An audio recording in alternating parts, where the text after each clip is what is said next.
So a song that I've had on repeat for the longest time in my music library is Crazy Noisy Bizarre Town, the first opening for JoJo's Bizarre Adventure, Diamond is Unbreakable, because it has a contagious rhythm. And not just because listening to the song is inherently funky and easy to groove with, but the visuals of the opening, the story it tells, its direction, and its duration are all choreographed by its rhythm, which I find interesting.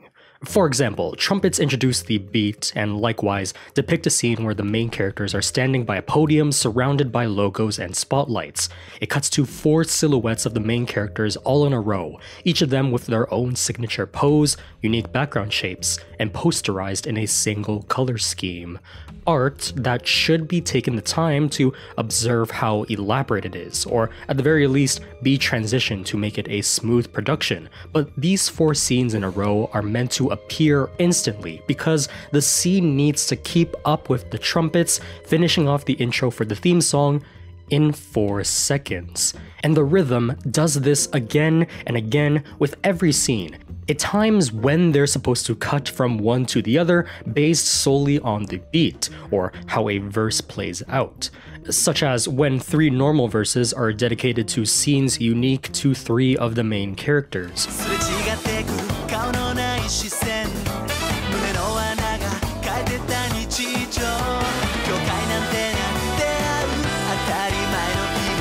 When a can cuts closer and closer because of the beat of the song. When call and responses occur in the song and choreographs a roll call of scenes where the call is the character introducing themselves. And the response is the character finishing their pose and showing off their individual stand. Scenes have identifiable direction to them, which is why they're visually striking, and I'm able to recall them even if most of them last a few seconds. But I think it's because no matter how much the editing has to keep up with a theme song, the scenes it creates are never taken for granted. Never bothering to mesh them together or throw them out like filler or just make it feel like a song layered on top of some action that, from a content level, kind of relates to what's going on.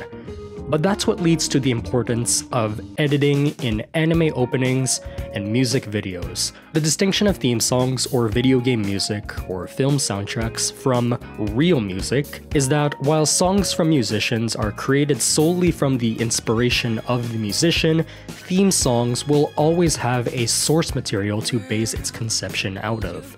If songs are meant to paint a picture of a story, then theme songs are a template for the picture of a story that already exists. Now this is a story all about how my life got flipped, turned upside down. And our goal as listeners who can visualize or perceive things in our own unique way is to repurpose our own kinds of related experiences through the means that a theme song can express. Let's say you have Live and Learn by Crush 40. It is a song that plays during the final Hazard boss fight of Sonic Adventure 2, and in general, it's the game's theme song.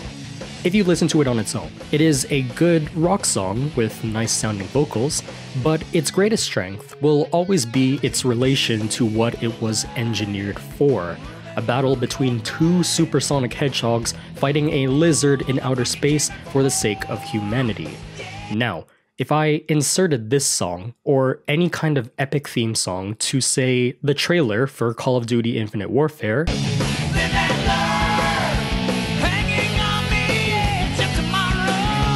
would it lose its context?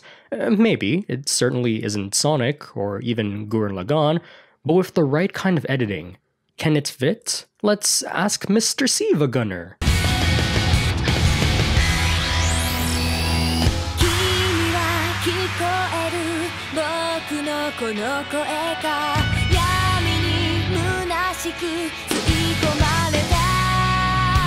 Absolutely.